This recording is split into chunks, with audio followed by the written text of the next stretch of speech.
Hi, I'm Brian Blunt from Amphenol. A quick video addressing the importance of antenna selection in a small cell environment.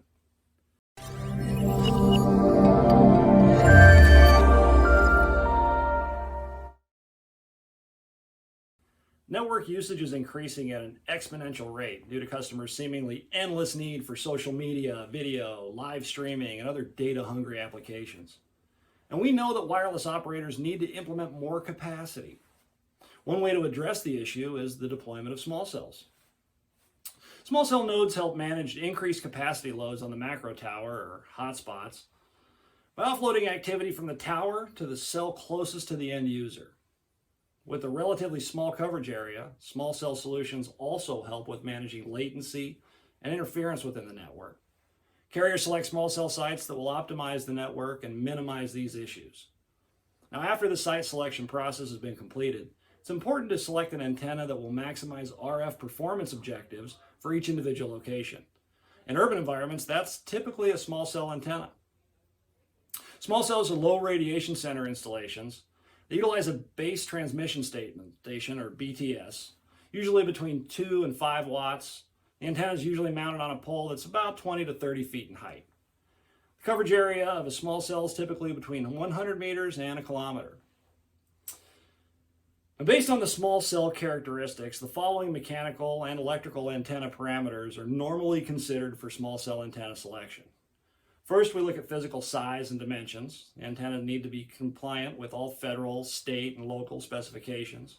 Additionally, they should be easy to install. They want to be lightweight and aesthetically pleasing. Amphenol offers various radome colors and concealment options to meet a wide variety of customer requirements. Next, we want to consider frequency range. Antennas should support multiple bands for both neutral host and carrier-specific deployments.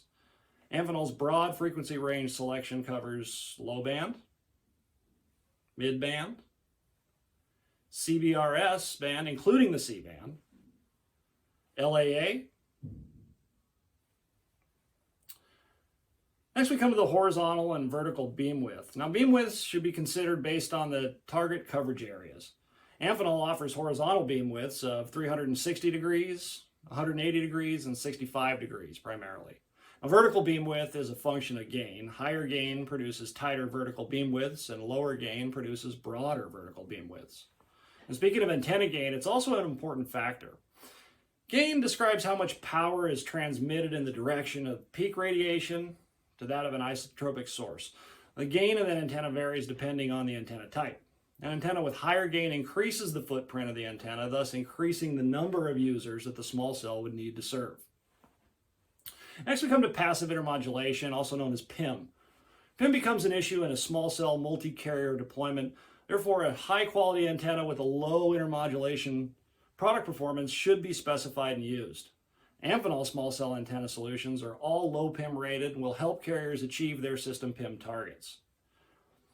When dealing with the front-to-back ratio, a high value for front-to-back ratio is really important for a panel and sector antenna. It reduces the possibility of unwanted coverage and interference. Max power input is also an important thing to consider. A typical small cell canister antenna usually ranges between 100 watts and 500 watts, but some antennas are limited to less. Not to worry, antennas by Amphenol meet all max input power requirements. Now, different antennas offer different RF radiation patterns, which serve different purposes. Amphenol offers the following radiation patterns. Omni, it's immediate coverage in a 360-degree pattern. It's the most popular radiation pattern today. We have sector and Omni combination, which is the same thing, but really focused on densification. We have panels used for high traffic areas and hotspots. Heart-shaped patterns that are ideal for corners and clear spaces.